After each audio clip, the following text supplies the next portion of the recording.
من شرور أنفسنا ومن سيئات أعمالنا من يهده الله فهو المهتدي فلا مضل له ومن يضلله فلا هادي له ونشهد أن لا إله إلا الله وحده لا شريك له ونشهد أن محمدا عبده ورسوله يا أيها الذين آمنوا اتقوا الله حق تقاته ولا تموتن إلا وأنتم مسلمون أما بعد فإن خير الحديث كتاب الله وخير الهدي هدي محمد صلى الله عليه وسلم وشر الأمور محدثاتها وكل محدثة بدعة وكل بدعة ضلالة وكل ضلالة في النار فأعوذ بالله من الشيطان الرجيم بسم الله الرحمن الرحيم والبلد الطيب يخرج نباته بإذن ربه والذي خبث لا يخرج إلا نكدا الحمد لله শুরুতে আবারও সেই মহান রব্বুল আলামিনের প্রশংসা জ্ঞাপন করছি, যিনি আমাদেরকে প্রতি জুমার ন্যায় আজকেও জুমার সালাত আদায় করার লক্ষ্যে বংশাল মালিবাগ পেয়ালাওয়ালা জামে মসজিদে সমবেত হওয়ার তৌফিক দান করেছেন। দরুদ এবং সালাম বিশ্ব নবী মুহাম্মদ সাল্লাল্লাহু আলাইহি ওয়াসাল্লামের প্রতি,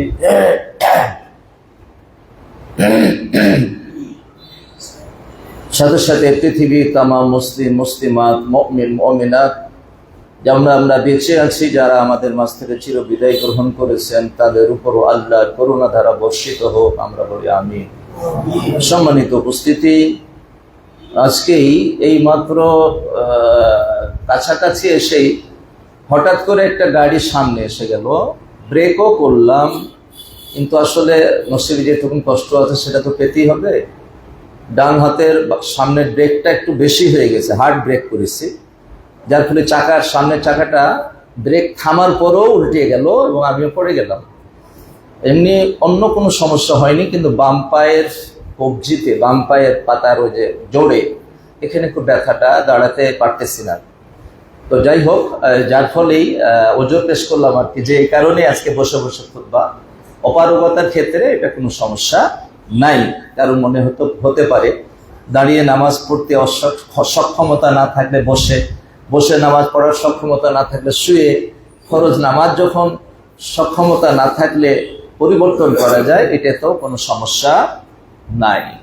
সম্মানিত উপস্থিতি, আজকের আলোচনা বিগত দিনের আলোচনাকে সামনে রেখেই সংক্ষিপ্ত ভাবে কিছু কথা আজকে বলবো। আজকে বেশি কথা বলার মানে মন মানসিকতাও নষ্ট হয়ে গেছে, আর ব্যথা, বেশ ভালোই ব্যথা আছে, তারপরেও দায়িত্ব পালন করার জন্যই বসতে হয়েছে, নাহলে হয়তো বা অন্য কেউ থাকলে হয়তো দিতাম, আমি বসে শুনতাম, এটাই হয়তো ভালো হতো। যাই হোক, আপনারা দোয়া করবেন, ইনশাল্লাহ আপনাদের কিছু খেদমত করব। তা আমরা আলোচনা করছিলাম আদর্শ পরিবার নিয়ে। আল্লাহ রাব্বুল আলামিন কালামে পাকের মধ্যে বলছেন যে আল বালাদুত তাইয়্যিব, ভালো ভূমি, ইখরুজু নাবাতুহু বিইذনি রাব্বিহি, সে উত্তম ফসল ফলে, ভালো ফসল, গাছপালা, লতাপাতা গজায় আল্লাহর নির্দেশ ক্রমে। তাহলে ভালো জমিতে আল্লাহর নির্দেশ ক্রমে ভালো কিছুই তৈরি হয়। ওয়াল্লাযী খাবুসা, আর নোংরা জমি, যেটা ভালো নয়, এই জমিতে লা ইয়াখরুজু ইল্লা নাকিদা, এই খারাপ ছাড়া অন্য কিছু আর জন্ম দেয় না। তাহলে জমি যদি ভালো হয় তাহলে সেখান থেকে ফসল ভালো হবে, আর জমি যদি খারাপ হয় আপনি যতই সার দেন আর যতই খাওয়ান আর যতই পানি সেচন করেন, ওর থেকে ভালো ফসল আসবে না। মানুষ তৈরি করার ক্ষেত হচ্ছে নারী জাতি, মানুষ তৈরি করার ক্ষেত হচ্ছে নিসাউকুম হারসুল লাকুম। আল্লাহ রাব্বুল আলামিন বলছেন কোরআন মাজিদে যে তোমাদের নারী জাতি হচ্ছে ফসল ফলার ক্ষেত। আল্লাহু আকবার। তো এটাকে ক্ষেত হিসাবে আল্লাহ রাব্বুল আলামিন উল্লেখ করেছেন। তো এই দুই আয়াতের সমন্বয়ে আমরা এটাই বুঝতে পারছি যে বাবা মা যদি ভালো হয়, বাবা মা যদি ভালো হয়, মানে বীজ আর ক্ষেত যদি দুটাই উন্নত মানের হয়, ফসল ভালো হবে। আর যদি দুটার মধ্যে দুটাই খারাপ হয় তাহলে তার কোনো কথাই নাই। আর দুইটার মধ্যে যদি একটা ভালো হয় একটা খারাপ হয় তবুও ভালো ফসল হবে না। এটা আল্লাহ রাব্বুল আলামিন আপনার আমার পরিবারের দিকেই ইঙ্গিত করে বলা হচ্ছে যে আপনি যদি আপনার পরিবারটাকে কাঙ্ক্ষিত পরিবারে রূপান্তরিত করতে পারেন, আদর্শ পরিবারে রূপান্তরিত করতে পারেন এবং আপনার দিনদার পরিবারে রূপান্তরিত করতে পারেন, নেক পরিবারে রূপান্তরিত করতে পারেন, এই পরিবার থেকে যা উৎপন্ন হবে সবই হবে এক একটা জুয়েল, এক একটা হবে স্বর্ণের টুকরা, একটা হবে হীরার টুকরা। এদের দ্বারাতে কোনোদিন মিথ্যা কথা হবে না, এদের দ্বারাতে কোনোদিন অশ্লীলতার চিন্তা আসবে না, এদের দ্বারাতে কোনো গুনাহের কাজ কল্পনাও করা যাবে না, শুধু ভালো আর ভালো। তাই মূলে যদি আপনি সংশোধন করিয়ে নিতে পারেন, ওখান থেকে প্রোডাকশন যা আসবে সবকিছুই কল্যাণকর আসবে। আর এই পরিবার গঠন করতে গিয়ে প্রথম যে কাজটা সেটা হলো বিবাহ। আর বিবাহ হলো দুই রকম, একটা হচ্ছে ইসলামী বিবাহ আর একটা হচ্ছে আধুনিক বিবাহ। আধুনিক বিবাহের কথা অনেক বলেছি, গত জুমাতে বলেছি, সেদিকে আর যাব না। এখন আমরা কিছু শুনবো যে ইসলামিক বিবাহ কিভাবে দেওয়া যায়। আপনার পরিবারটা যদি ইসলামী পরিবার করতে চান, আপনার পরিবারটা যদি মুসলিম পরিবার করতে চান, আপনার পরিবারটা যদি আদর্শ পরিবার করতে আমরা চাই, তাহলে আমাদের স্টার্ট হচ্ছে বিবাহ থেকে। আর বিবাহটাও হতে হবে ইসলামের আলোকে। আসুন আমরা এবং বিবাহের গুরুত্ব অনেক বেশি। বিবাহের গুরুত্ব নিয়ে দুটা কথা বলি। আল্লাহ রাসূল বলেছেন যে বিবাহ, আমি খুব সংক্ষেপে বলবো, বিবাহের গুরুত্ব এবং উপকারিতা এই সংক্ষিপ্ত দুটা আয়াত বা দুটা হাদিস বলে আমি বোঝাবো আপনাদেরকে। রাসূল সাল্লাল্লাহু আলাইহি ওয়াসাল্লাম বলেছেন ইজা তাযাওয়াজাল আবদু ফাকাদ ইসতাকবালা নিসফাল ঈমান।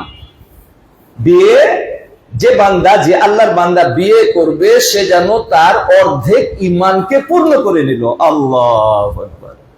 তাহলে বিয়েকে গুরুত্ব না দেওয়ার কোন সুযোগ আছে? না। প্রাপ্ত বয়স্কা হলেই বিয়ে দিয়ে দিতে হবে। ওই চিন্তা করতে হবে না রুচি কে দিব, ওই চিন্তা আল্লাহ, ওই চিন্তা আল্লাহর, আপনার নাই আমার নাই ওই চিন্তা। আমার ছেলে মেয়ে কি খাবে ওই চিন্তা আপনি কোনোদিনই করবেন না। আমি তো বলি যে এটা অনাধিকার চর্চা, এটা আল্লাহর কাজটা আপনি নিতে চাচ্ছেন, তাই না? আল্লাহ তো নিজেই বলেছেন এখনো ফোকারাই ইবনিহিমুল্লাহ, আরে এরা যদি অভাবী থাকে আল্লাহ ধনী বানিয়ে দিবেন। আল্লাহর কথা কি আপনার বিশ্বাস হয় না? কার হবে না? কোন মুমিনের হবে না? পৃথিবীতে এমন কোন মুমিন নাই যে আল্লাহর কথাকে বিশ্বাস করবে না। আর আল্লাহর কথাকে যদি কেউ বিশ্বাস না করে তাহলে সে মুমিনই না, তাহলে সে মুমিনই না। আল্লাহ ওয়াদা দিচ্ছেন যে ওরা যদি কি হয়, অভাবী হয়, আল্লাহ তাকে ধনী বানিয়ে দিবেন। আর কোন দিকে তাকানোর কোন সুযোগ নাই। ছেলে সাবালক হয়েছে, বিয়ে দিয়ে দেন। মেয়ে সাবালিকা হয়েছে, বিয়ে দিয়ে দেন। লেখাপড়া করুক, অসুবিধা কি? লেখাপড়া করুক, ও রুজিটা ও আল্লাহর কাছ থেকে ও নিয়ে আসবে, ওর কারণে আল্লাহ রুজিটা আপনাকে আপনার ফ্যামিলি রুজির বরকত দিয়ে দিবে। আপনি কি চিন্তা করবেন? কেন চিন্তা করবেন? আলহামদুলিল্লাহ। তাহলে ঈমানের অর্ধেক পূর্ণ হয়ে যাবে কেউ যদি বিয়ে করে। এই বিয়েটা, এটা আমরা কি বলি, রাসূলের আদর্শ।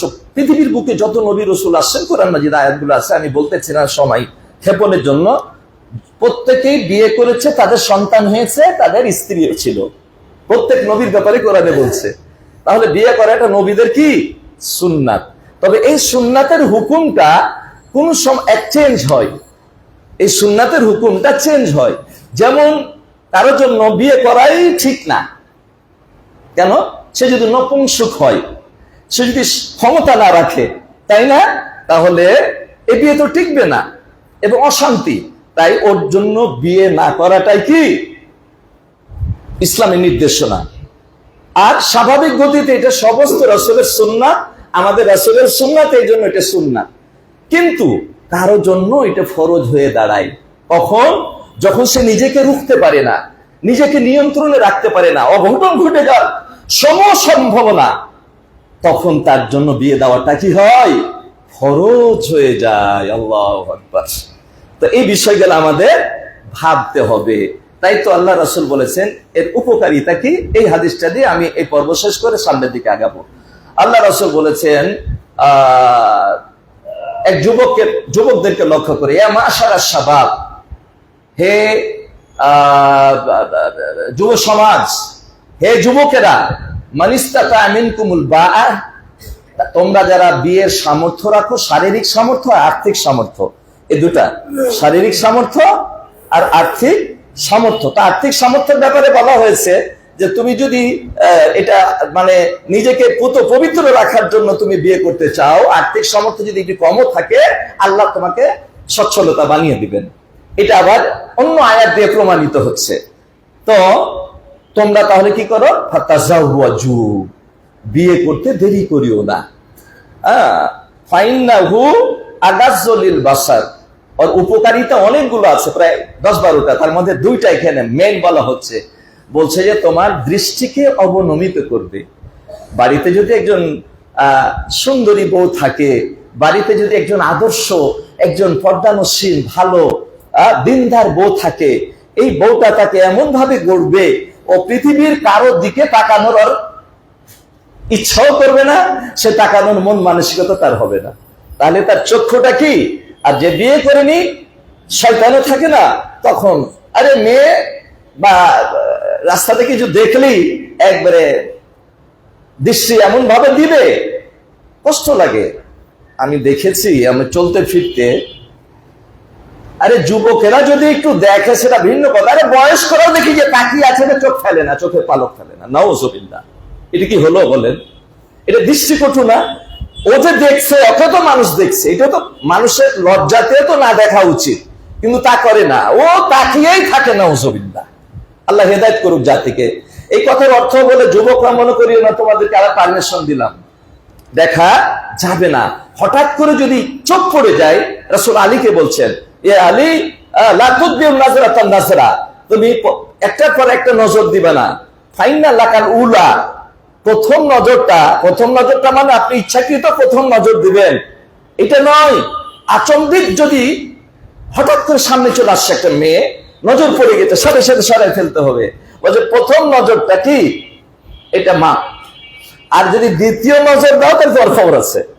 এখন আপনি বলবেন যে তাকিয়ে থেকে যাবেন, চোখের পলক ফেলবেন না। বলে আমি তো প্রথম নজরেই আছি, ঠিক আছে না? এটাও করা যাবে না, সাথে সাথে চোখ ফিরিয়ে নিতে হবে। সম্মানিত উপস্থিতি, দেখেন ইসলামের আদর্শ, ইসলামের নীতিগুলো কত চমৎকার, কত সুন্দর। আমি কে না চাই যে আমার যুবক ছেলেটা চরিত্র সুন্দর হোক, কে না চাই? কিন্তু একটা ভুল করি, 25 বছর 30 বছর হয়ে যায়, তারপর আমরা বাবারা মনে করি আমার ছেলেটা নাবালক হয়ে আছে। এটা ঠিক নয়।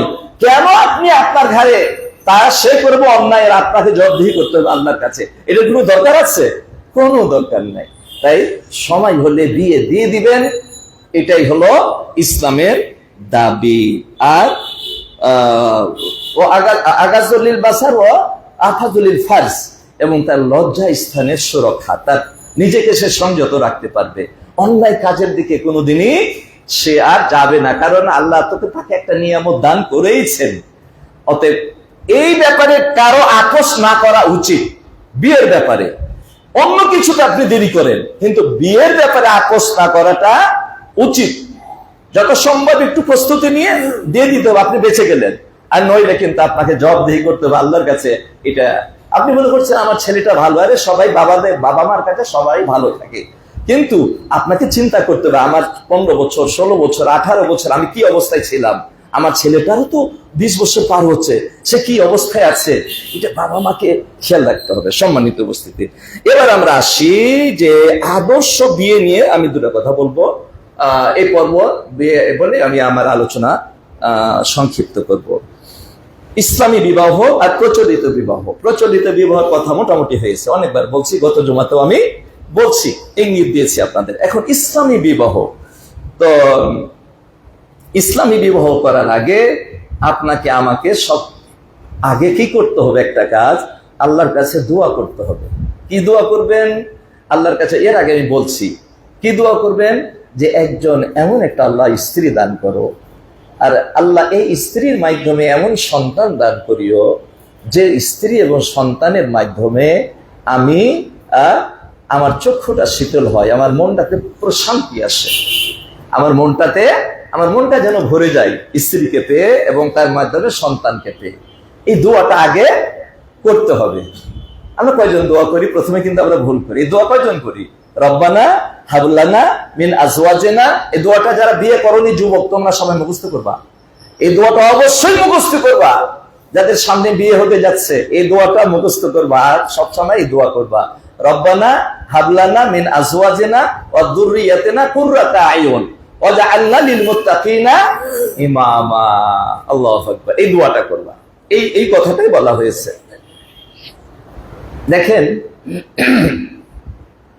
সৌদি আরবের এক পুলিশের কাছ থেকে খবরটা আসছে এবং যার কাছে আসছে তার কাছ থেকে আমি শুনছি, আলহামদুলিল্লাহ। সৌদি আরবে কাবা ঘরের দরজাতে তওয়াফ করতে করতে একজন ব্যক্তি আল্লাহর কাছে দোয়া করছে, আল্লাহ তুমি আমাকে একটা সন্তান দিও, আল্লাহ তুমি আমাকে একটা সন্তান দাও, আল্লাহ তুমি একটা সন্তান দাও। দোয়া করবো, পুলিশটা কিন্তু খেয়াল করছে, দোয়া করে চলে গেল। 18 বছর পরে আবার ওই লোকই আবার ওই কাবা ঘরের ওই যে মুলতাজাম আছে না, ওখানে দরজার কাছে গিয়ে দোয়া করছে যে আল্লাহ তুমি আমার সন্তানকে ধ্বংস করে দাও। আল্লাহু আকবার। যে মুখ দিয়ে সন্তান চেয়েছিল ওই পুলিশটা আবার ওখানে ডিউটি, তার পুলিশের ডিউটি ওখানে, বলছে আল্লাহ তুমি আমার সন্তানকে ধ্বংস করে দাও। আশ্চর্য। পুলিশটা তুমি তাকে বলছে, তার আরো দায়িত্বশীল, তুমি একটু এখানে ডিউটি করো, আমি একটু ওনার সাথে কথা বলবো। ওনাকে নিয়ে সাইডে গেছে। তো বলছে আপনি কোথেকে আসেন? বললো যে অমুক দেশ থেকে। তো বলে আপনাকে 18 বছর আগে আপনি এখানে দোয়া করেছিলেন যে আল্লাহ তুমি আমাকে একটা সন্তান দাও, আপনি না? আমার তো মনে হয় আপনি। বলে হ্যাঁ আমি। তা আবার আজকে ওই সন্তানের ধ্বংস চাচ্ছেন, ঘটনা কি? তো বলছে যে হ্যাঁ এটাও ঠিক। বলছে যে আমার ছেলেটা মাদকতায় আসক্ত, অনেক এলোমেলো কাজ করছে, আমরা অত্যাচারে অতিষ্ঠ হয়ে গেছে, আর সহ্য করতে পারছি না, এই জন্য তার ধ্বংসের দোয়া করছে। তখন পুলিশ বললে যে আপনি তো আপনার সন্তানের উপর 2 বার জুলুম করলেন, আপনার সন্তানের উপর 2 বার জুলুম করেছেন। কি? প্রথম জুলুম যে আপনি শুধু সন্তান চেয়েছিলেন, আরে নবী রাসূলগণ পর্যন্ত রব্বে হাবলি মিনাস সালিহিন, সৎ সন্তান, নেক সন্তান চাইছে আল্লাহর কাছে। তা আপনি তো নেক সন্তান চাননি, আপনার ছেলেটা তো নেশায় আসক্ত হবেই, শয়তান আছে না? আপনি যদি আল্লাহর কাছে নেক সন্তান চাইতেন, তাহলে নেক সন্তানই আল্লাহ দিত, সে এবাই আসক্ত হতো না। একটা জুলুম। আর দ্বিতীয়বার আবার জুলুম করছেন যে তাকে ধ্বংস করে দাও। কেন? আপনি তার জন্য দোয়া করতে পারেন না? হে আল্লাহ, তোমার কাছে আমি হয়তো চাইতে ভুল করেছি, আল্লাহ আমার ছেলেটা বিপদে চলে গেছে, আল্লাহ তুমি তাকে হেদায়েত দান করো। এই দোয়াটা আপনি করতে পারতেন না? তা আপনি তো আপনার ছেলের উপর 2 বার জুলুম করলেন। সত্য কথা, এবার বাস্তব কথা, টাটকা ইতিহাস। অতএব আল্লাহর কাছে দোয়া করতেও জানতে হবে। নবী রাসূলগণ হযরত জাকারিয়া কি দোয়া করেছেন? রব্বে হাবলি মিন লাদুনকা যুররিয়াতান তাইয়্যিবা, পবিত্র সন্তান। আর ইব্রাহিম আলাইহিস সালাম দোয়া করলেন নেক সন্তান। আপনাকে দোয়া করতে হবে আল্লাহ তুমি আমাকে একটা পবিত্র সন্তান, নেক সন্তান, আদর্শ সন্তান, দিনদার সন্তান তুমি আমাকে দান করো। আল্লাহ তো দেওয়ার জন্যই বসে আছে। তা আমি তো চাইতে জানি না কিভাবে আমার সন্তানটা নেক আর আদর্শ হবে।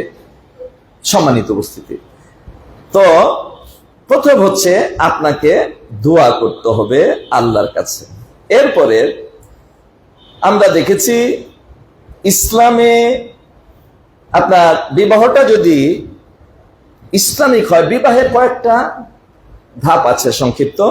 প্রথম হচ্ছে যে সঠিক নির্বাচন, গুরুত্বপূর্ণ একটা আলোচনা, সঠিক নির্বাচন।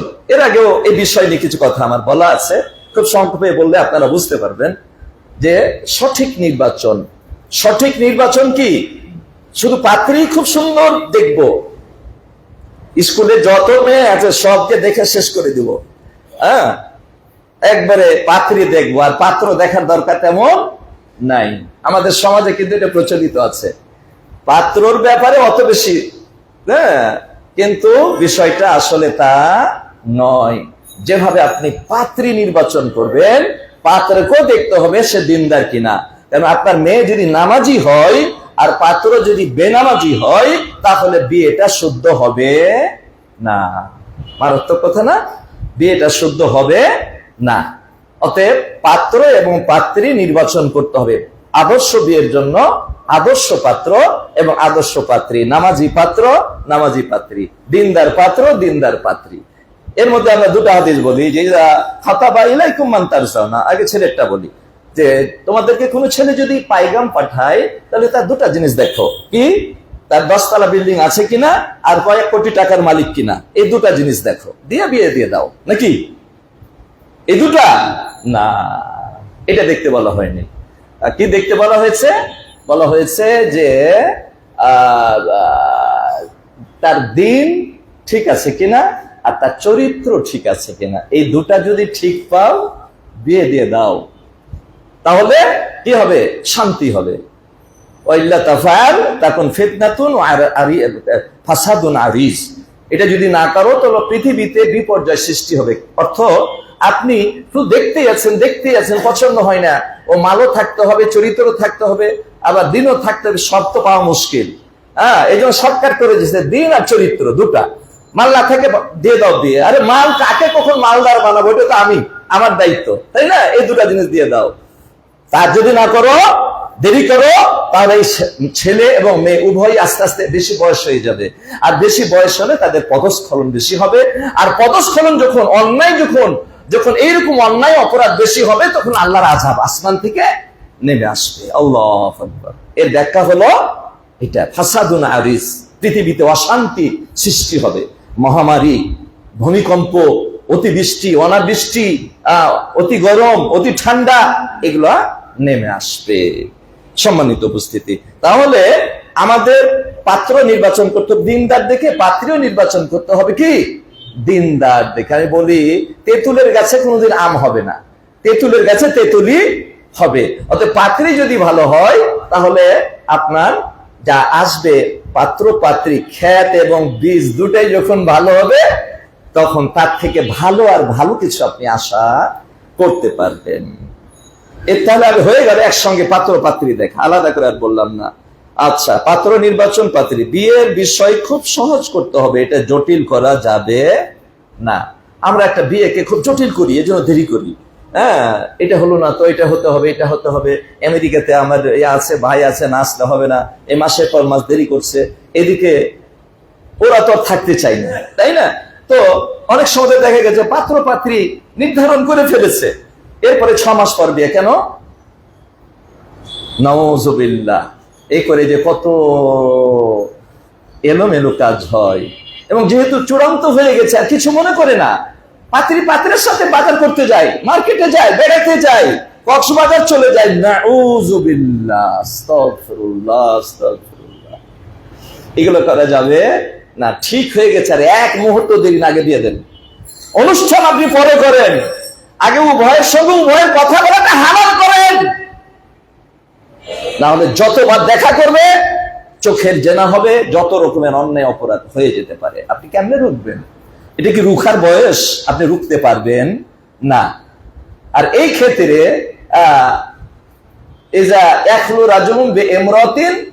কোন ছেলে আর মেয়ে যখন একসঙ্গে হয়, ফাকানা সালিসুহুমা শাইতান, তৃতীয় ব্যক্তি হাজির হয় শয়তান। শয়তান এসে বলে, তোমার ফজরের আজান হয়েছে, তাড়াতাড়ি উঠে নামাজে যাও। শয়তান এসে বলে যে এই তুমি কোরআনের সূরা বাকারার শেষ দুটো আয়াত পড়ে তুমি ঘুমাও। শয়তান এসে বলে তুমি এই কালেমা তালকিন কালেমার প্রশিক্ষণটা নাও। এই কথা বলে না, ওই দুইজন হয়তো দূরেই আছে, ওকে আস্তে আস্তে আস্তে আস্তে কাছে নিয়ে এসে নেগেটিভ পজিটিভ মিলিয়ে আগুন ধরিয়ে দিবে। শয়তানের কাজ তো এটাই। সম্মানিত, এটা সুযোগ দেওয়া যাবে না। অনেক বাবা মা ভুল করে, কথা হয়ে গেছে 1 মাস পর বিয়ে, কেন? আরে যেদিন কথা ফাইনাল হবে সেদিনই পারলে কালেমা পড়িয়ে দেন, আপনি বেঁচে গেলেন। কেন ওদের জন্য আপনি জাহান্নামী হবেন? কেন? দরকার আছে কিছু না। এই ভুলগুলো আমরা যেন, এটা অত্যন্ত পারিবারিক কথা, অত্যন্ত জীবন ঘনিষ্ঠ কথা আপনাদেরকে আমি বলছি, কারণ আমিও জাহান্নাম থেকে বাঁচতে চাই, আপনাকেও আমি বাঁচাতে চাই। এই মেসেজ গুলোই আপনাদেরকে আমরা দিই। তাহলে বিয়ে করতে হবে খুবই সহজ। যেমন বিয়ের যেমন মোহরটা অনেকে জটিল করে না, আরে মোহর 20 লক্ষ দেবে না ওই জন্য বিয়ে দেয় না, নাউজুবিল্লাহ। এটা সম্পূর্ণ ইসলাম বিরোধী। হ্যাঁ, দেওয়ার মতো সামর্থ্য আছে, যদি বেশি দেয় আলহামদুলিল্লাহ, কিন্তু সামর্থ্য নাই, আপনার সবকিছু পছন্দ হয়ে গেছে, মোহরের জন্য বিয়ের মজলিস থেকে উঠে চলে যায়, নাউজুবিল্লাহ। অথচ রাসূল কি বলছেন দেখেন, রাসূল বলছেন ফাতু উজুরাহুন্না ফারিজা, ফরজ রূপী কর্তব্য মনে করে তোমরা মোহরটা দিয়ে দাও। ওয়া আতুহুন্না সাদাকাতুহুন্না নিহিলা, খুশি মনে মোহর দাও। এরপরে বলা হচ্ছে যে তাজাওয়াজ, হাদিসটা হচ্ছে, আচ্ছা এই যে পেয়ে গেছে হাদিসটা। ক্বালা নবী সাল্লাল্লাহু আলাইহি ওয়াসাল্লাম ক্বালা লিরাজুলিন, এক ব্যক্তিকে বললেন তাজাওয়াজ ওয়ালাউ বিখাতামিন মিন হাদিদিন, বলছে একটা লোহার আংটি দিয়ে, আরে স্বর্ণের আংটি নাই, কি করবে? একটা লোহার আংটি মোহর দিয়ে হলো তুমি বিয়ে করো। কাকে বলছে? রাসূল নির্দেশনা দিচ্ছে বিয়ে করো। আর আরেক জায়গাতে বলছেন তাজাওয়াজা আবু তালহা উম্মা সুলাইম, উম্মে সুলাইমকে বিয়ের পাইগাম দিল কে? আবু তালহা। আবু তালহার খুব বিখ্যাত সাহাবী, তখনও কিন্তু সে মুসলমান হয়নি, আর উম্মে সুলাইম মুসলমান হয়ে গেছে। তো বলছে যে তুমি যে আমাকে বিয়ের পাইগাম দিচ্ছ, তোমার কি মাথায় কিছু ঘিলু টিলু আছে? বলে তুমি কাঠ আর মাটি দিয়ে পুতুল বানিয়ে পূজা করো, আর আমি পূজা করি এইগুলাকে যিনি সৃষ্টি করেছেন আল্লাহর পূজা করি, তো তোমার সাথে আমার যাই। কিন্তু সে মনে মনে তাকে পছন্দ করে। বলে দেখো, তুমি যদি ইসলাম গ্রহণ করতে পারো তাহলে পাইগাম নিয়ে আসো, তোমার কোনো মোহর লাগবে না, ইসলাম কবুল করাটাই তোমার মোহর। আল্লাহু আকবার। 20 লাখ আর 50 লাখ ছাড়া বিয়ে দেব না, এটা হলো?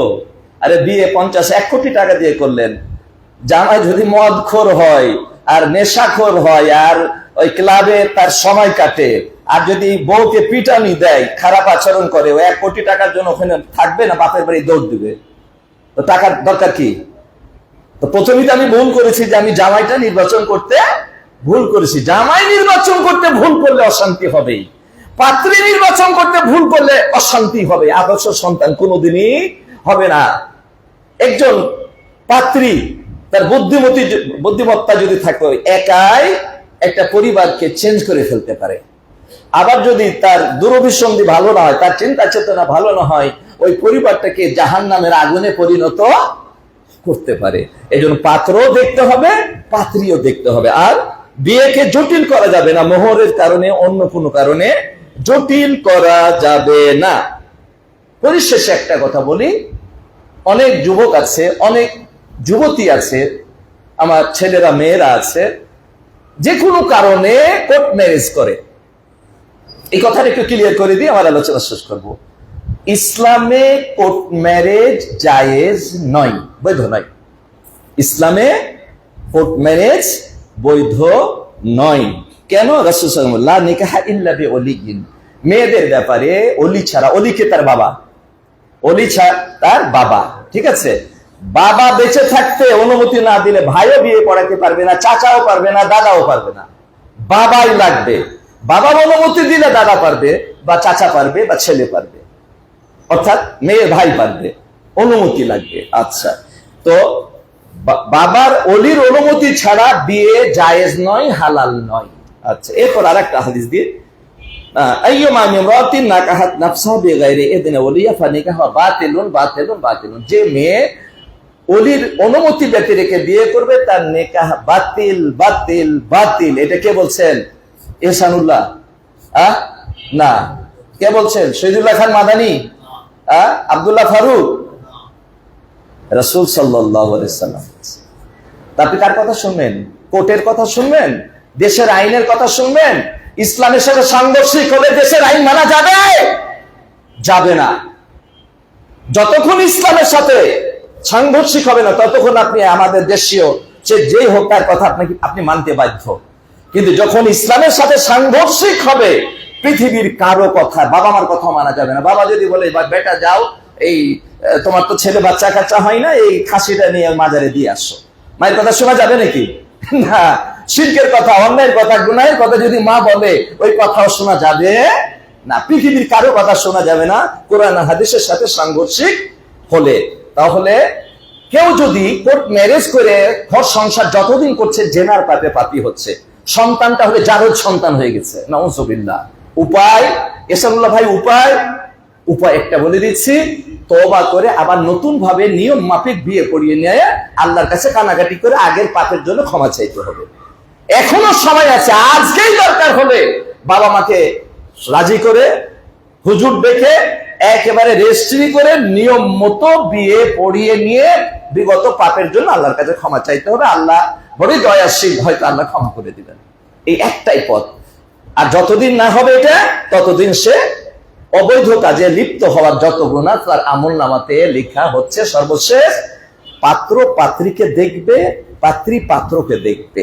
রাসূল সাল্লাল্লাহু আলাইহি ওয়াসাল্লাম বললেন, হুজুর আমি তো মুখে বিয়ে করতে চাই। বলে দেখছো? বলে না দেখিনি।